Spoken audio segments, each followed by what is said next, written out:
The Cleveland Cavaliers just delivered a statement win that left no doubt about their dominance. Facing the red-hot Oklahoma City Thunder, who were riding an incredible 15-game winning streak, the Cavs showed the NBA why they're the team to beat right now. It was a clash of strengths. The Thunder's league-best defense against Cleveland's top-rated offense. While OKC successfully contained Donovan Mitchell, limiting his impact, they underestimated Cleveland's depth and versatility. 6 Cavs outscored Mitchell, who was practically defended out of the game, creating opportunities for those guys to step up. But the biggest advantage for Cleveland came in the paint, where Jarrett Allen and Evan Mobley exploited the Thunder's thin front court. With Chet Holmgren out of the picture, OKC's lack of size became a glaring weakness, one the Milwaukee Bucks had already exploited in the NBA Cup final. So Cleveland followed suit, with Allen and Mobley taking over this ballgame. Jarrett Allen in particular was dominant, racking up 25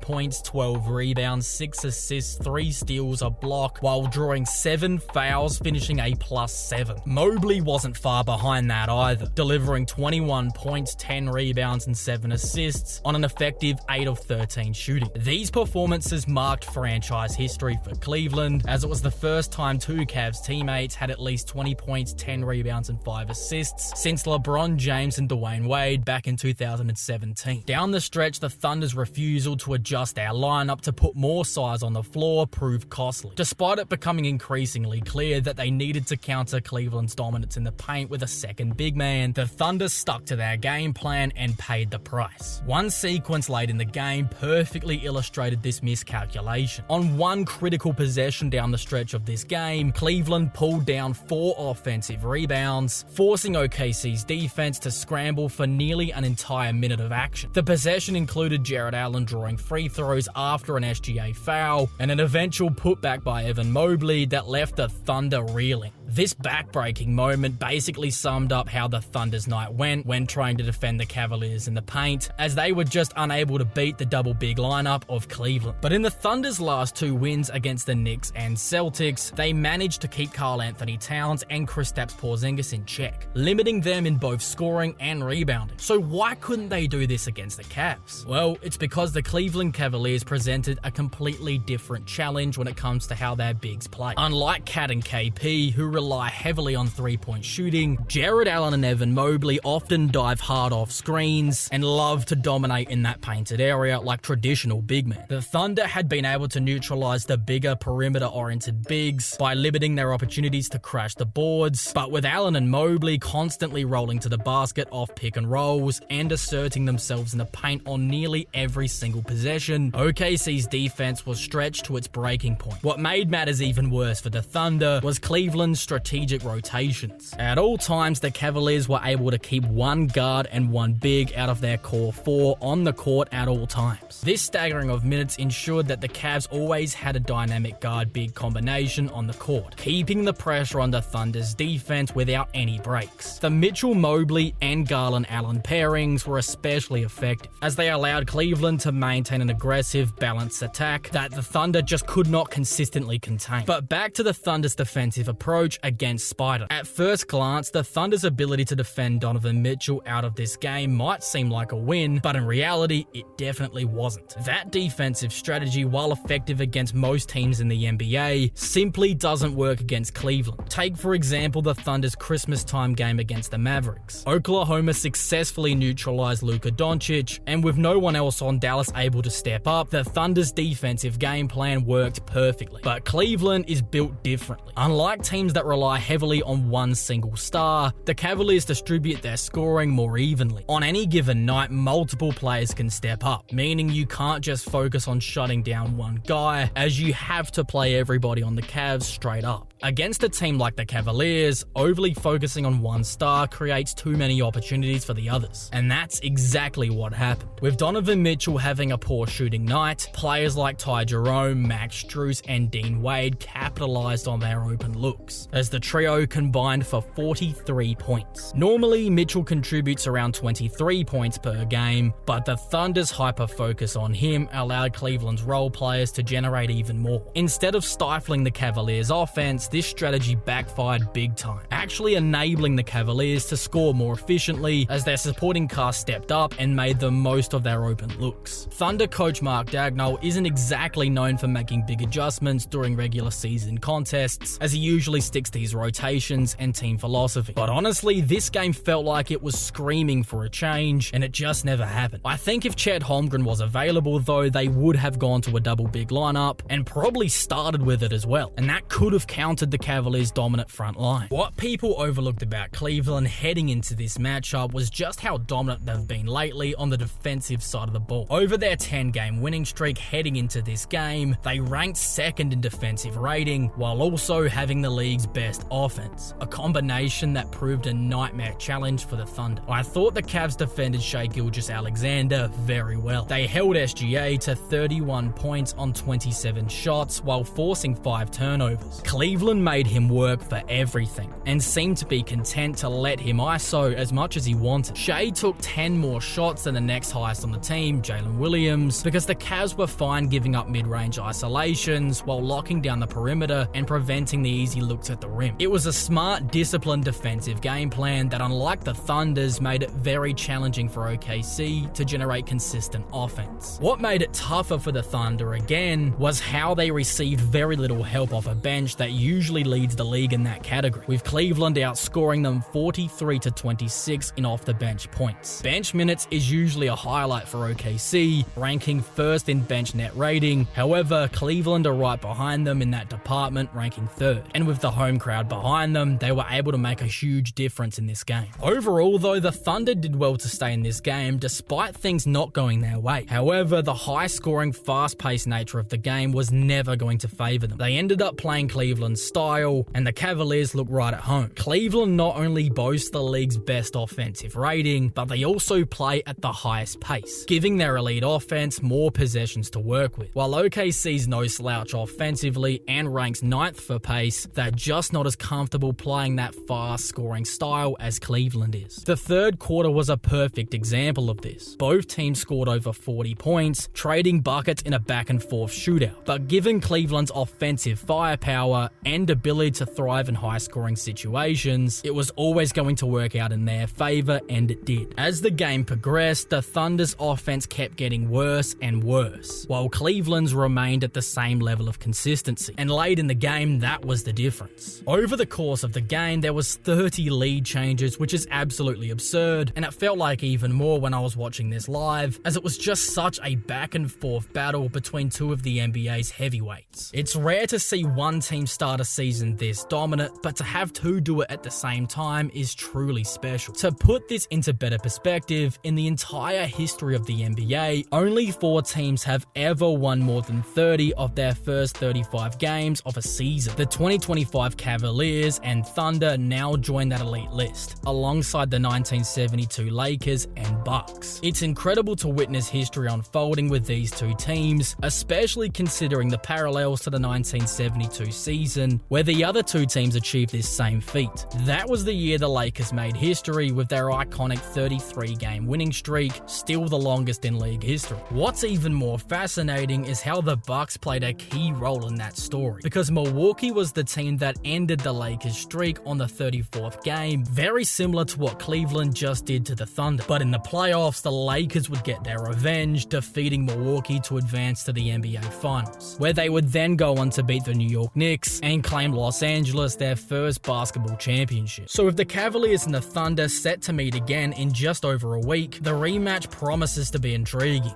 Will the Thunder make adjustments, or will they just treat it like another regular season game? A key question is whether OKC implement a double big lineup to combat Cleveland's rebounding dominance, and if the Thunder will make more of an effort to get everyone going offensively instead of relying on a high dosage of SGA isolations. On the other side though, the Cavaliers will be looking to see if their role players can step up once again. With Mitchell likely to be targeted heavily by the Thunder defense once more, will the Cavs get the same bench contributions in front of a ruckus Oklahoma City home crowd? These could very well be the two teams we see represent the NBA Finals come June, so it's obviously a matchup that we're going to be watching very closely once again. But even after this result, who do you think the better team really is? Is it now obvious that Cleveland's the better team, or would the return of Chet Holmgren sway the balance in a 7-game series? Let me know your thoughts on this in the comments section below.